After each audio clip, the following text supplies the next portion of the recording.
नमस्कार साथियों, मैं सोनू आप सभी का दोस्त। आज की इस वीडियो में हम आईटीआई वायरमैन ट्रेड के 10 मोस्ट इंपॉर्टेंट क्वेश्चन करेंगे। ये वो प्रश्न हैं जो कि एग्जाम में सबसे ज्यादा बार रिपीट होते हैं और अब की बार आपके एग्जाम में आने के चांसेस हैं। तो यहाँ पे सबसे पहला प्रश्न दिया गया है, बिजली कंपनियां एसी की आपूर्ति करती हैं लेकिन डीसी की नहीं, तो ऐसा क्यों है? क्योंकि जो एसी करंट होता है उसको एक स्थान से दूसरे स्थान पर लेके जाना ज्यादा आसान होता है। तो सही उत्तर है ऑप्शन ए, एसी करंट को ट्रांसमिट करना ज्यादा आसान है। दूसरा प्रश्न है, निम्न में से कौन सी मशीन यांत्रिक ऊर्जा को एसी प्रकार की विद्युत ऊर्जा में परिवर्तित करती है? यानी कि एक मशीन है जिसको हम पहले घुमाते हैं, उसके बाद वो बिजली पैदा करती है जो कि एसी करंट होता है। तो वो डिवाइस होता है अल्टरनेटर। जितनी भी गाड़ियां होती हैं, जितने व्हीकल्स होते हैं, उसके अंदर एक डिवाइस होता है जो कि इंजन की मदद से उसको घुमाया जाता है, जिससे कि वो जनरेटर की तरह काम करता है और गाड़ी की बैटरी को चार्ज करता है। तो उस डिवाइस को हम बोलते हैं अल्टरनेटर, जो कि ऑप्शन ए यहाँ पे आपका सही है। तीसरा प्रश्न है, एक हीट सिंक का उपयोग आमतौर पर एक ट्रांजिस्टर के साथ डैश के लिए किया जाता है।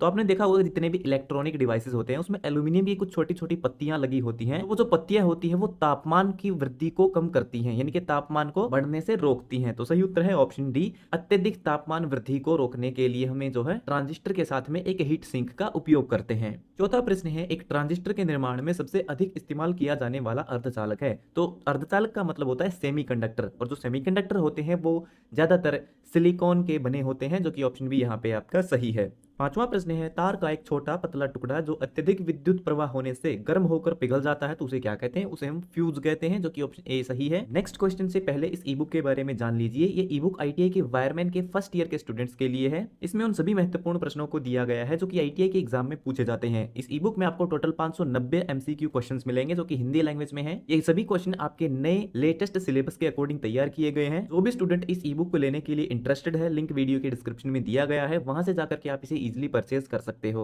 छठा प्रश्न है, लग्स तथा थिम्बल को उपयुक्त केबल अथवा तार से जोड़ने के लिए निम्न में से कौन से टूल का उपयोग किया जाता है? थिम्बल जो है कनेक्टर्स को कहा जाता है। आपने देखा होगा तारों को जब हम किसी डिवाइस से जोड़ते हैं तो उससे पहले एक छोटी सी पत्ती लगाते हैं, उस पत्ती को हम थिम्बल बोलते हैं। तो उनको वायर से कनेक्ट करने के लिए हम क्रिम्पिंग टूल का इस्तेमाल करते हैं, जो कि ऑप्शन ए यहाँ पे आपका सही है। सातवां प्रश्न है, सोल्डरिंग आयरन की बिट डैश की बनी होती है? तो सोल्डरिंग आयरन की जो बिट होती है वह तांबे धातु की बनी होती है, जो कि ऑप्शन ए सही है। आठवां प्रश्न है, एक ओम मीटर डैश को मापने के लिए एक उपकरण है? तो ओम जो होता है वो प्रतिरोध का मानक है। तो प्रतिरोध को मापने के लिए हम ओम मीटर का इस्तेमाल करते हैं और प्रतिरोध को इंग्लिश में कहते हैं रेजिस्टेंस। तो सही उत्तर होगा ऑप्शन डी। नौवां प्रश्न है, निम्नलिखित मोटर्स में से कौन सी उच्चतम शुरुआती टार्क देगी? यानी कि कौन सी मोटर होगी जब वो स्टार्ट होगी तो शुरुआत में सबसे ज्यादा बल लगाएगी? तो जो कैपेसिटर स्टार्ट मोटर होती है शुरुआत में उच्चतम टॉर्क देती है। कैपेसिटर का मतलब होता है ऐसी मोटरें जिनमें कंडेंसर लगा होता है। जैसे आपने देखा गांव में घरों में जो हरा चारा काटने की मशीन होती है, जो मोटर लगी होती है, चाकी गंडासा जिसको हम बोलते हैं, उसमें जो मोटर होती है वो शुरुआत में जो है बहुत ज्यादा बल लगाती है और कुछ समय के बाद आपने देखा होगा जब उसका कंडेंसर खराब हो जाता है तो स्टार्टिंग में हमें मोटर को एक बार धक्का देना होता है,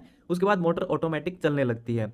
तो शुरुआत में धक्का देने के लिए हम उसमें कैपेसिटर का यूज करते हैं, इसीलिए उसे हम कैपेसिटर स्टार्ट मोटर बोलते हैं। 10वां प्रश्न है, निम्नलिखित में से कौन सा एक सुरक्षा उपकरण है? तो जो एमसीबी है वो एक सुरक्षा उपकरण है। घर में जब ओवरलोड हो जाए तो एमसीबी ऑटोमेटिकली जो है लाइन को कट कर देती है, जिससे कि घर के उपकरण खराब नहीं होते हैं और जो बिजली की वायरिंग है वो भी बची रहती है। एमसीबी की फुल फॉर्म होती है मिनिएचर सर्किट ब्रेकर, ये उस सर्किट को तोड़ देती है। तो दोस्तों ये था हमारा आज का वीडियो जो हो गया है कंप्लीट। उम्मीद करता हूँ ये वीडियो आपके लिए फायदेमंद रहेगा। अगर आपका कोई और सवाल है तो वो भी आप कमेंट बॉक्स में लिख के पूछ सकते हो। तो मिलते हैं हमारी अगली वीडियो में, तब तक के लिए नमस्कार।